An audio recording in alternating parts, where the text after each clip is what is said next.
இந்த உலகத்தில் உடல் ரீதியான பிரச்சனைன்றது எல்லாருக்கும் பொதுவானது. உங்களை சுற்றி ஒரு 5-6 பேர் எடுத்துக்கங்க, உங்களையும் அதில் சேர்த்துக்குங்க.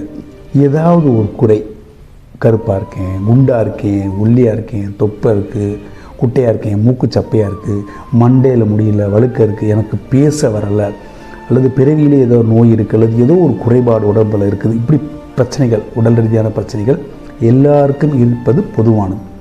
அது நம்மளாக தேர்ந்தெடுத்தது கிடையாது, இறைவனால் கொடுக்கப்பட்டது. நம்ம ஒன்றுமே பண்ண முடியாது.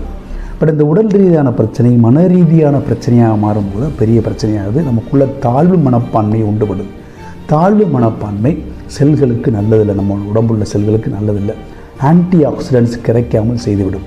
ஃப்ரீ ரேடிக்கல் சொல்லக்கூடிய ஜோடிகளற்ற மூலக்கூறு அதிகப்படுத்திடும். அது நோய்களை உண்டு பண்ணும்.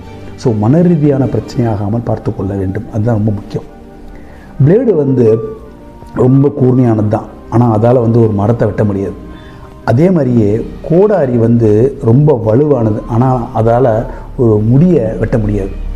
இப்படி நம்ம பூமியில் ஒவ்வொருத்தருக்கும் ஒவ்வொரு குணம், ஒவ்வொரு திறமை இருக்கும். நமக்கு என்ன திறமை என்று ஆராய்ந்து அதை வளர்த்தெடுத்து நம் வாழ்க்கையை முன்னோக்கி செல்வோமாக. நல்ல சிந்தனைகளை விதைப்போம், நம்பிக்கை வளர்ப்போம். நன்றி.